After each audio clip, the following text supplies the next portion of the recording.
하나님께서 오늘 우리에게 주실 말씀은 빌립보서 4장 4절부터 13절까지 4장 4절부터 13절까지 대독을 하겠습니다.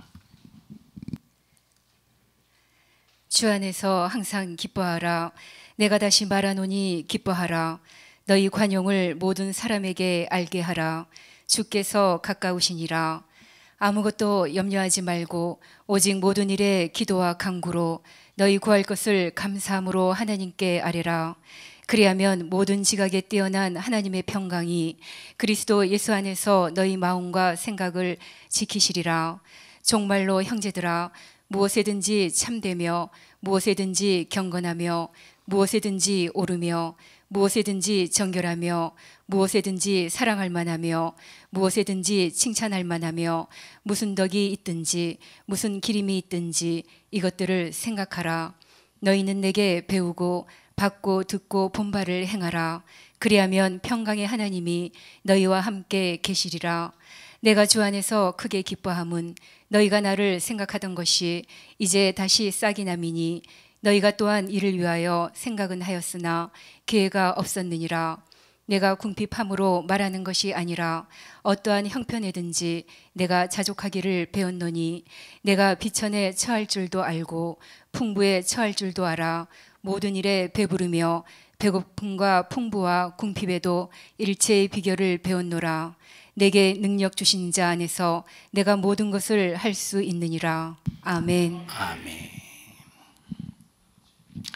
예수로 한계를 극복하라 라는 제목으로 여러분과 함께 말씀을 나눌 때 여러분은 인간의 수단과 방법으로 살지 않기를 바라고 하나님이 공급하시는 힘으로 승리하며 살기를 주님의 이름으로 축복합니다. 남녀가 결혼을 하면 아기를 낳습니다. 아기를 낳고 잘 이제 젖도 먹이고 기저귀도 갈아줘 가면서 어렸을 때는 아기가 요구하는 것에 대해서 엄마가 만족을 시켜주면서 아기의 보호자로서 아기가 요구하는 것을 들어줍니다. 만약에 엄마가 아기에게 야, 너 이거 해, 하지 마, 아기는 알아듣지 못하기 때문에 엄마가 아기에 대한 기대를 가지고 아무리 엄마의 바람을 아기에게 말할지라도 그냥 아기는 울거나 웃거나 알아서 울고 알아서 웃는 게 아니라 그냥 아기는 아기일 뿐입니다. 그런데 이 아기가 엄마의 보호를 받으며 아기의 요구를 계속 들어주면서 이제 아기가 성장해 갑니다. 쭉 성장해 갈 때는 엄마가 자식에 대한 기대가 있어요, 없어요? 자식에 대해서 요구해요, 안 해요? 자식에 대해서 기대도 하고 자식에 대해서 어떤 요구를 한다 이 말이에요. 때로는 이제 설거지도 시키고 때로는 방 청소도 시키고 하면서 엄마의 요구를 자식에게 자식이 성장하는 분량만큼 그가 감당할 수 있는 자식이 감당할 수 있는 그 무엇인가를 요구해서 그것을 하기를 바래. 애기에게 야 청소해라. 너 저 수민이 낳자마자 방 청소했어? 응? 그러지 않았지. 왜냐하면 낳자마자 아무것도 시킬 수 없어. 자, 이와 똑같이 우리 신앙생활도 마찬가지예요. 신앙생활. 자, 우리 신앙생활도 마찬가지인데 우리가 처음에 예수 믿고 구원 받았을 때는 예수 믿고 처음 구원 받았을 때는 처음부터 순교해 하지 않는다 이 말이에요. 자, 우리 마지막 최후의 이 신앙생활은 마지막 최후의 어떤 순교의 현장에 내가 있다고 할지라도 목숨을 조금 더 귀한 것으로 여기지 아니하고 이 목숨을 기꺼이 주의 영광을 위해서 내놓을 수 있을 만큼 믿음이 성장해야 돼. 그럼 처음부터 내가 예수 믿고 구원 받았다고 처음부터 순교의 믿음으로 확고부동해집니까? 아니요. 성장을 통해서, 무엇을 통해서? 이 믿음의 성장을 통해서 순교까지 할 수 있는 믿음의 견고한 사람으로 만들어지는 겁니다. 자, 그러면 처음에 내가 예수 믿고 구원 받았다, 처음에 예수 믿고 거듭 났을 때는 계속 하나님의 말씀으로 양육을 받아야 되는 거예요. 뭘로 양육받아? 하나님의 말씀으로 양육을 받는 거야. 그리고 예수의 피를 마셔가면서, 뭘 마셔가면서?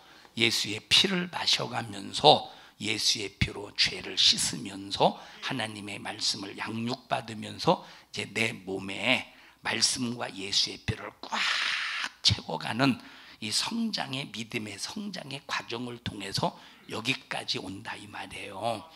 아기에게 계속 자 양식을 먹이잖아요. 젖을 먹이고 그 다음에 이유식을 먹이고 그 다음에 단단한 식물을 먹을 수 있도록 이렇게 양육을 해가듯이 예수 믿고 구원받은 거듭난 사람에게도 이렇게 양육을 하는 거야. 말씀으로. 그래서 야, 네가 예수 믿기 전에는 세상의 떡으로 살았지. 네가 예수 믿기 전에는 세상의 양식으로 살았지. 네가 예수 믿기 전에는 세상의 방법으로 살았잖아. 이제는 세상의 떡으로 살 때가 아니야. 너가 예수 믿고 구원받았으니 이제 너희는 세상의 간섭을 받는 것이 아니라 이제부터는 하나님의 간섭을 받아야 돼. 세상에서 떡을 먹고 밥을 먹고 살았던 너가 이제는 하나님의 말씀을 듣고 살아야 돼. 하나님의 말씀을 양식 삼아서 하나님이 하신 말씀대로 순종할 수 있는 믿음을 가져야 돼. 하나님의 말씀이 너에게 양식이 되어야 돼. 이제는 네가 세상 방법으로 세상 뜻대로 사는 것이 아니라 네 육체의 요구대로 사는 것이 아니라 하나님의 요구대로 하나님의 뜻을 이루면서 살아야 돼. 네가 예수 믿기 전에는 너 자신을 성공시키려고 했지. 네 자신을 세상에서 성공시키려고 했지만 이제는 이제 너가 성공해서는 안 돼. 너가 성공해서 안 되고 너를 통해서 네가 하나님으로 사용당해서 너를 통해서 하나님의 일이 성공해야 돼. 하나님의 일이 너를 통해서 승리해야 돼. 자, 이게 이제 말씀을 내가 예수 믿고 구원 받은 다음에 하나님의 말씀을 계속 들으면서 이렇게 믿음이 성장해 간다 이 말이에요. 말씀대로 살다가 살지 못했을 때 예수의 피의 공로를 붙잡고 주님 잘못했습니다. 내가 하나님의 말씀을 틀어놓고도 이놈의 육신의 소욕과 생각과 정욕을 이기지 못하고 오늘도 내가 말씀에서 벗어나서 또 내가 죄를 졌음을 용서해 주세요. 예수의 피로 내 죄를 용서해 씻어 주시고 나를 거룩하게 해주세요. 하나님의 말씀으로 양육을 받으면서 죄를 범했을 때 회개하면서 내 자신을 믿음으로 성장시키는 거야. 그러면서 순교의 현장 속에서 목숨을 딱 내놓을 수 있을 이 정도의 수준이 딱 되면 어떤 세상의 위협이나 죄의 역사가 나를 유혹하고 미혹할지라도 협박할지라도 목숨 딱 내놓고 기꺼이 뭘 이기느냐? 죄를 이기는 삶으로 성장한다 이 말이에요. 우리의 신앙생활이 여기까지 성장해야 되는 거예요. 여기까지.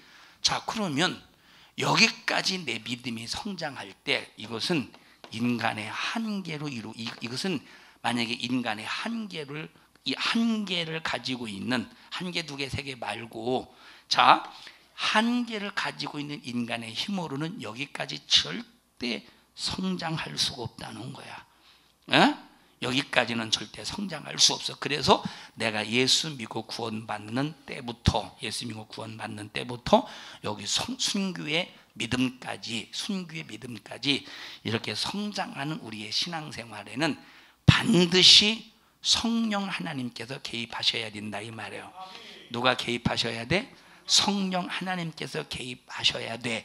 그래서 내가 예수 믿고 구원 받은 다음에 믿음으로 성장, 견고한 믿음으로 성장할 때 자, 일부 예배 시간에 여러분에게 말씀, 우리 일부 예배 시간에 설교를 했습니다만, 우리가 신앙생활하면서 세상이 얼마나 능욕하고 핍박하고 나를 우겨싸고 궁지에, 내가 도무지 감당할 수 없는 이런 이제 궁지에 세상은 나를 몰아넣는다 이 말이에요. 궁지에. 이거는 내가 혼자의 힘으로 감당할 수 있을 것 같은데, 이거는 육신의 한계 앞에, 이 앞에 무너지고 말어. 육신의 한계 앞에. 여러분, 베드로가 얼마나 의기양양했습니까? 응?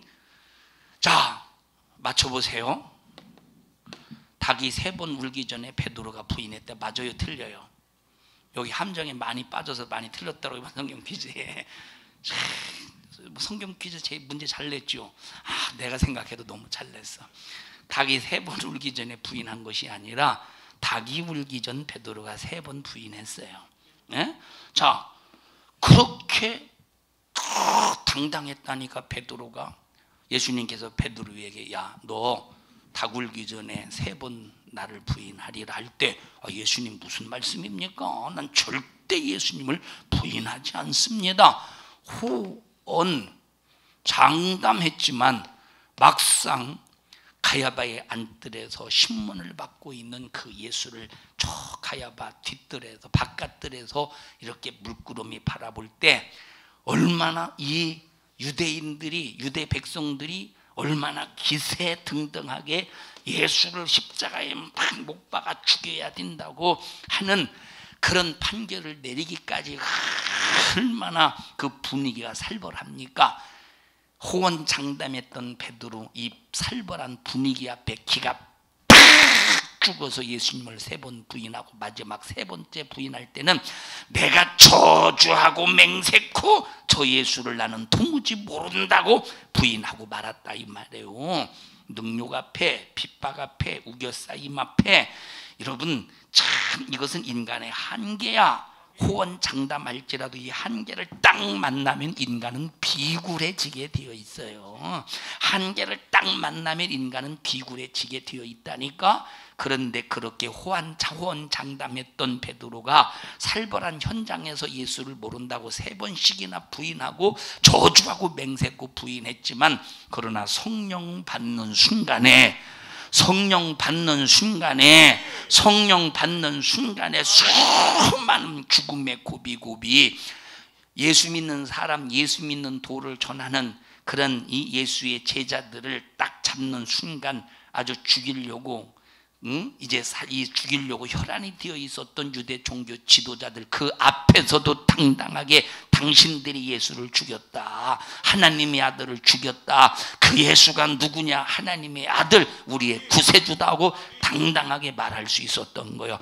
그래서 우리가 신앙생활하면서 능욕이라는 한계, 핍박이라는 한계, 우겨싸임이라는 한계, 우리가 수많은 이런 고통의 한계를 딱 극복할 수 있는 능력은 내 의지나 내 어떤 노력으로 되는 것이 아니라 성령께서 100% 나를 장악해 주셔야 되는데, 성령이 나를 100% 장악해 주시려면 우리가 말씀이 내 안에 꽉 채워야 돼. 자, 말씀 없이, 내가 하나님의 말씀을 모르고, 말씀을 통해서, 여러분 분별은 말씀을 통해서 분별하는 거예요. 자, 내 속에 말씀이 채워지지 않았는데 성령이 이래라 저래라.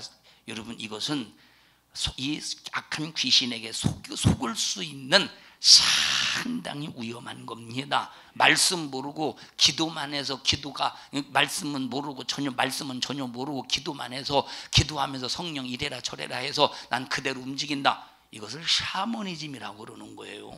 자, 말씀으로 채울 때 성령이 알게 하셔. 성령께서 생각나게 하셔. 말씀을 내 안에 채워놔야, 하나님의 말씀으로 채워놔야 성령께서 필요할 때 끄집어 내서 쓰신다 이 말이에요. 자, 예를 들어 보십시다. 나는 아무것도 없어도 내 입이 권세야. 나는 내가 말하는 대로 사람들이 다 들어. 그리고 전혀 돈도 없는데 슈퍼마켓에 내가 가서 사장님, 나 컵라면 또 뭐가 있지 슈퍼마켓에? 뭐? 여보세요. 크게 얘기해 보세요. 뭐 있어? 컵라면하고 과자하고, 또 과자하고, 서준이가 뭐 좋아해요? 아이스크림하고. 내가 이거 가져갈 테니, 아 사장님 그런 줄 아세요? 그런 줄 아세요? 하고 말로만 이거, 말로만 가지고 올 테니 그런 줄 아세요? 하고 말로만 해놓고 가지고 온다고 사장님이 아 그러십니까? 하겠습니까? 아니요. 돈을 지불해야 된다니까. 돈이라고 하는 미천이 있어야, 돈이라고 하는 자원이 있어야 이걸 가지고 올 수 있듯이, 하나님의 말씀이라는 미천이 있어야 성령께서 내 안에서 필요할 때 끄집어내서 컵라면을 사듯이 말씀을 끄집어내서 생각나게 하시고 갈 바를 알게 하시고 행할 바를 알게 하신다 이 말은. 그래서 우리는 정말로 하나님의 말씀으로 반드시 양육을 받으면서 믿음을 성장시키고 기도를 통해서 성령이 일하시게 해야 되는 거예요. 기도를 통해서 성령이 일하시게 해야 되는 거야. 그런데 말씀을로 양육을 받는 것은 그냥 말씀을 알기 위해서, 다시 말하면 머리에 채우기 위해서 말씀을 아는 것이 아니라 말씀을 신비에 새겨서 하나님의 말씀을 이 내 신비에 심령에 꽉 채워서 순종하려고 채우는데, 순종하지 못한 부분은 즉각 예수의 피로 회개해서 죄를 완전히 끄집어내 버려야 된다 이 말이에요. 자, 그래서 내가 과거에 내가 구원받기 전에는, 하나님의 구원을 받았어도 말씀으로 양육을 받기 전에는 세상의 죄의 습관으로 살았어. 세상의 죄의 습관으로 살았다 이 말이에요. 근데 구원을 받고 말씀으로 양육을 받는 순간부터 이게 세상의 습관으로 살면 안 되는구나, 하늘나라의 습관으로 살아야 되는구나, 말씀 안에서 신앙생활을 해야 되는구나 하고 양육을 받으면서 말씀의 사람으로 변해가는 거야. 말씀의 사람으로 채워져 가는 거야. 말씀의 사람으로 이제는, 이 말씀의 사람이라는 것은, 내가 예수 믿기 전에, 내가 예수를 믿고 구원을 받았어도 말씀으로 양육을 받기 전에는 내가 세상에 습관적으로 살았다 이 말이에요.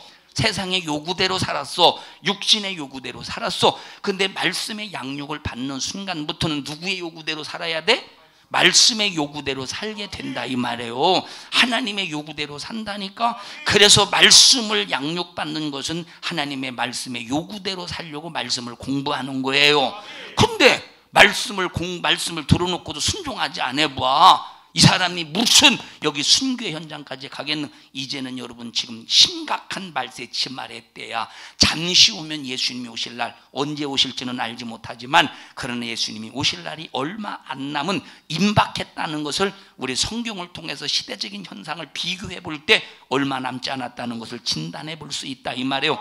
그러면 지금 이 시대는 목숨을 내놓지 않고는 믿음을 지킬 수가 없다니까. 내 목숨을 초월하지 않고는, 환경을 초월하지 않고는, 물질을 초월하지 않고는, 가정을 초월하지 않고는 신앙생활을 지켜낼 수가 없는데, 여러분 말씀으로 양육받지 못한 사람이 어떻게 목숨을 내놓고 신앙생활 하겠습니까? 여러분 말씀으로 양육받지 못하면 누구 소리 들어? 세상 소리 듣고 사는 거예요. 말씀으로 양육받지 못하면 육신의 요구대로 사는 거야. 그러나 말씀으로 양육받으면 그 말씀을 내 신비에 채우면 말씀이 나를 이끌어가고, 말씀하실 때 순종하게 되고, 말씀을 통해서 성령께서 이 말씀을 통해서 알게 하시고 깨닫게 하시고 구할 것이 무언가를 여러분 말씀 없이 기도해 보십시오. 하나님이 구하지 말라는 것도 구하지. 말씀 없이 기도해 보라니까 하나님이 구하지 말라는 것도 구하지. 뗐으면 된다고 해가면서. 그러나 말씀을 알아보세요. 구할 것만 구하고, 빌 것만 빌고, 찾을 것만 찾고, 두드릴 것만 두드리게 되는 거예요. 그래서 성경의 마지막 말세치 말에 말씀이 없어서 망한디야. 다시 말하면 여러분 보십시다. 지금 말씀이 없어서 망하겠습니까? 그런데 순수한 원색적인 복음이 없어서 망한다 이 말이에요. 할렐루야. 그래서 이 말씀에 우리는 세상에 다른 것을 섞으려는, 이 세상에 다른 것을 섞으려는 버르장머리를 고쳐버리고 순수한 하나님의 말씀만 우리 신비에 새겨놔야지, 담아놔야지. 이 말씀에 자기 이론을 섞고 자기 상식을 섞고 자기 생각을 섞으면 절대 안 된대. 어제 사여전도회하고 식사하면서 그 얘기를 해요. 침례 요한의 제자들이 예수님에게 와서 하는 말이 당신의 제자들은 왜 금식하지 않습니까? 아니 바리새인들하고 예수님 저 침례 요한의 제자들은 금식하는데 왜 당신의 제자들은 금식하지 않습니까? 그러면서 이제 그게 이상하대. 이상하면 치과를 가야지 왜 나한테 물어봐? 자, 이상하대. 그래서 뭐가 이상하냐고. 아니 왜 금식 얘기해놓고 갑자기 생배 조각이 왜 나오고 갑자기 또 세포도주 새 부대가 왜 나오느냐 이 말에 금식 얘기해놓고. 그래서 내가 어제 그 얘기를 하려고 하다가 어제 그 얘기하기에는 시간이 너무 안 되고 또 막 고기 굽느라고 시끄럽기도 하고 그래서 그냥 가만히 있다가 이제 설교 시간에 한번 얘기해야 되겠구나 해서 지금 제가 얘기를 할게요. 한번 전부 다 찾아서 읽어보십시다. 몇 장 몇 절인지 아니 권사님 얘기하지 말고 몇 장 몇 절이에요. 읽어봤으니까 알 거 아니에요. 고개를 갸우뚱하는 거 보니까 9장으로 갑시다. 마태복음 9장. 마태복음 9장으로 보세요. 마태복음 9장 14절부터 보십시다.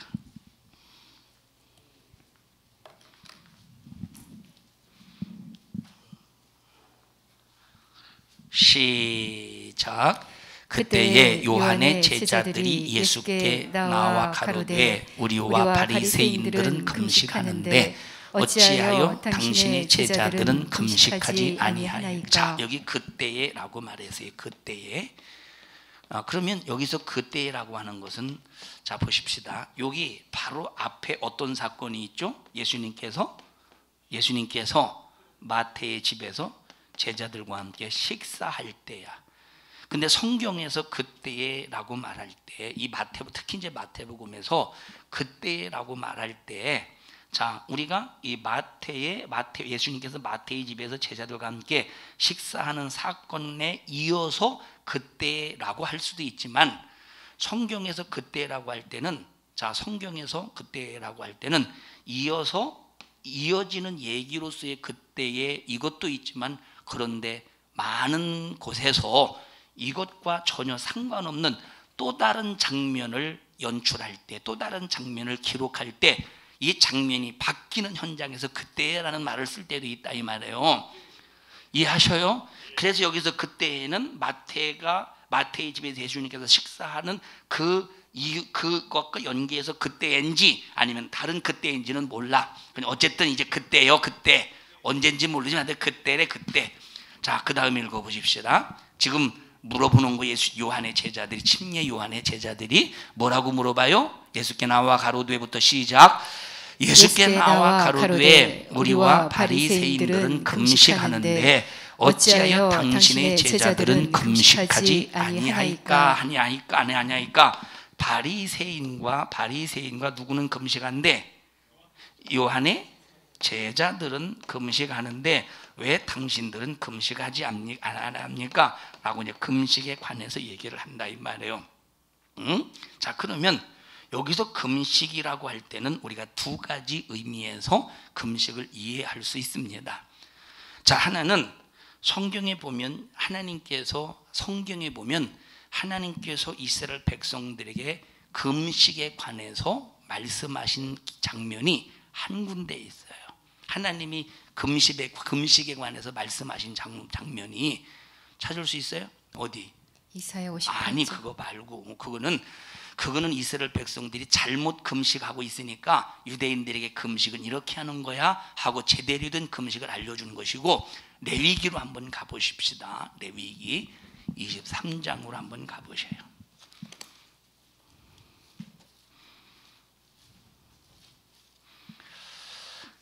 23장 27절을 보십시다. 23장 27절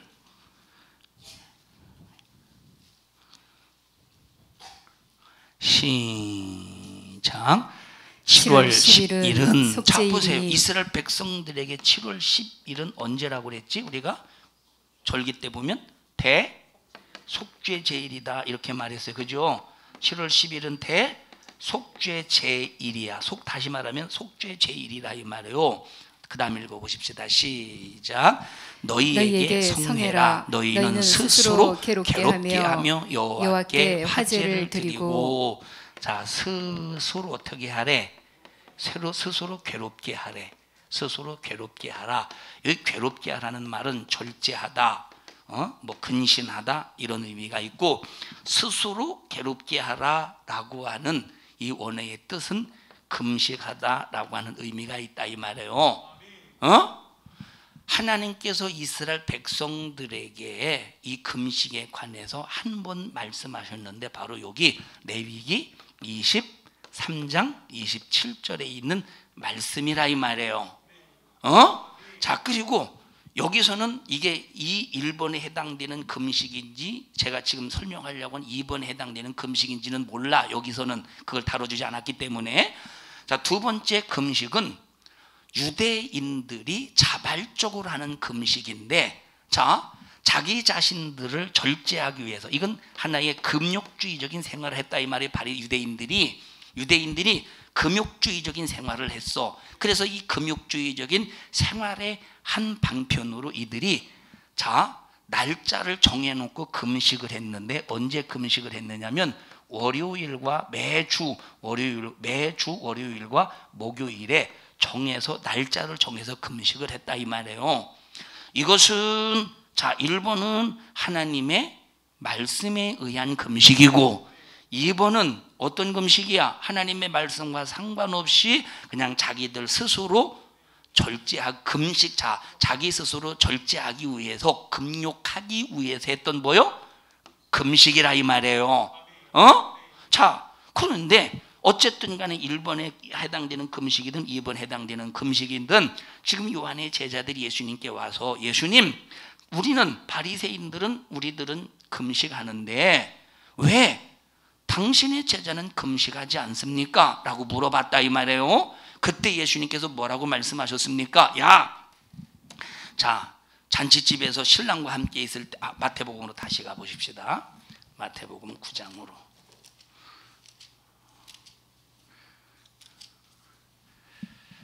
자, 15절 보십시다. 15절 시작. 예수께서 저희에게 이르시되 혼인집 손님들이 신랑과 함께 있을 동안에 슬퍼할 수 있느뇨. 그러나 신랑을 빼앗길 날이 이르리니 그때는 금식할 것이니라. 생배 조각을 낡은 옷에 붙이는 자가 없나니. 자, 여기 보셔요. 지금 여기 신랑과 함께 있을 때는 금식할 필요가 없다 하더니 갑자기 뭔 얘기가 나와?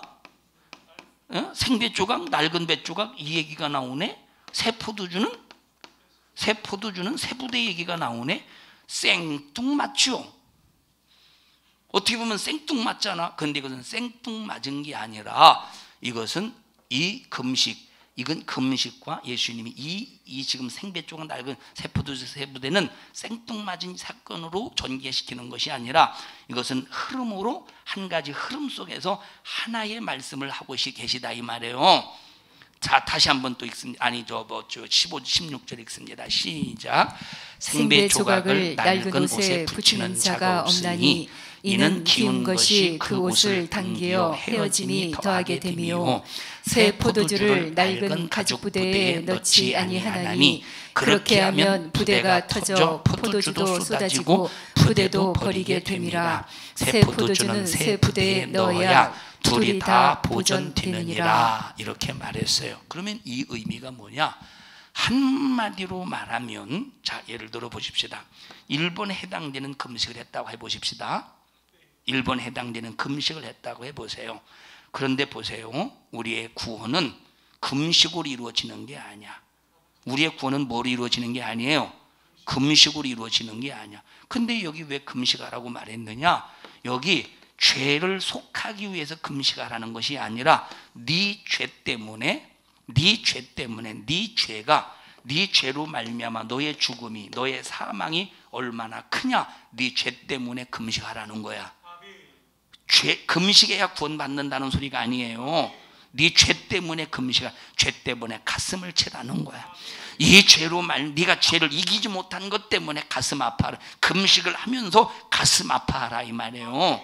그런데 자, 이제 신랑이 오신 이유는 무엇 때문에 오셨어? 이 죄를 해결하기 위해서 이 땅에 오셨다 이 말이에요. 이 죄를 어떻게 하기로 오셨어? 속죄하러 오셨다 이 말이에요. 그러니 이제는 너희들이 금식할 때가 아니라 뭐 할 때냐? 이 속죄의 은총을 입을 때야. 예수의 십자가의 피의 공로로 속죄의 은총을 입을 때라 이 말이에요. 그러니 너희들은 지금 신랑이 무슨 일 때문에 왔어? 너희를 구원하러 왔다 이 말이에요. 죄를 해결하러 왔다 이 말이에요. 그러니 이제는 너희들을 구원하러 오고 죄를 해결하러 왔으니 너희들은 지금 구원받은 은혜, 구원받은 사건에 대해서 기뻐해야 되지 않겠느냐? 지금은 잔칫날이야. 잔칫날이야. 그런데 봐봐. 너 지금 네가 이 법은 무슨 법이에요? 이 법은 그러면 이 법은 낡은 법이라 이 말이에요. 이제 새 법이 왔어. 새 법이 왔다 이 말이에요. 그래서 낡은 것과 새 것을 기워봐. 둘 다 못 쓴다 이 말이에요. 이제는 내가 새 계명을 너희에게 주노니 이제 새 계명 안에서 너희가 생명을 얻으라 이 말이에요. 만약에 1번에 해당되는 금식이라면 우리가 이렇게 이해할 수 있지. 그런데 2번에 해당되는 금식에 관한 것이라면 아마 여기 2번에 해당되는 금식일 수 있어요. 여기 지금 요한의 제자들이 우리는 바리새인 이렇게 금식하는데 이럴 수 있다 이 말이에요. 이 일이 지금 이 2번에 해당되는 금식일 가능성이 많다는 거요. 이해하세요? 자, 그러면 보십시다. 이거는 하나님의 말씀이요? 아니요. 하나님의 말씀이 아닌 걸 가지고 와서 하나님의 말씀처럼 가장해서 너 잔치, 신랑과 제자들이 신랑과 함께 있는 것은 잔치잖아. 이 잔치의 분위기를 깨지 말라 이 말이에요. 그러면 여기서 말하는 것이 뭐냐? 자, 여기서 말하는 것이 자 보십시다. 여기 새 포도주는 어디다 담아야 된대? 새 부대에 담아야 된대. 만약에 새 부대에 담지 아니하고 만약에 낡은 이 생배 조각 낡은 이 가죽으로 만약에 기웠으면 새 포도주에 담았는데 쏟아질 수 있잖아. 자, 그 다음에 생배 조각으로 생배 조각에 낡은 배 조각을 만약에 기워봐. 그러면 이거 헤어져 가지고 둘 다 못 쓰지 않냐? 여기다 만약에 새 포도주를 담아봐. 싹 다 못 쓰는. 그래서 예수의 십자가의 피의 공로는 자, 하나님의 말씀에다 담아야 돼. 예수의 십자가의 피의 공로 어디다 담아야 돼? 순수한 하나님의 말씀에 담아야 되는데 이 말씀에 네가 세상적인 지식 너에게다 섞어봐. 말씀에 네가 이건 하나님의 말씀이 아닌데 니들이 만들어 놓은 그전 장로들의 유전이라든지 말씀이 아닌 걸 너희들 여기다 섞어봐. 그러면 하나님의 원색적인 말씀도 못 쓰고 니들이 더한 말씀도 둘 다 못 쓴다 이 말이에요. 그래서 예수의 십자가의 피의 공로는 항상 어디다 담아야 돼? 순수한 하나님의 말씀, 니들이 섞지 않은 말씀, 너 거기에다가 니들 지식을 섞지 않은 거, 니들 섞지 않은 순수한 말씀, 니들 이론 섞지 않은 순수한 말씀, 여러분 세상의 방법 섞지 않은 순수한 말씀, 이 말씀에다 예수의 십자가의 피의 공로를 담아야 구원받을 수 있다는 거예요.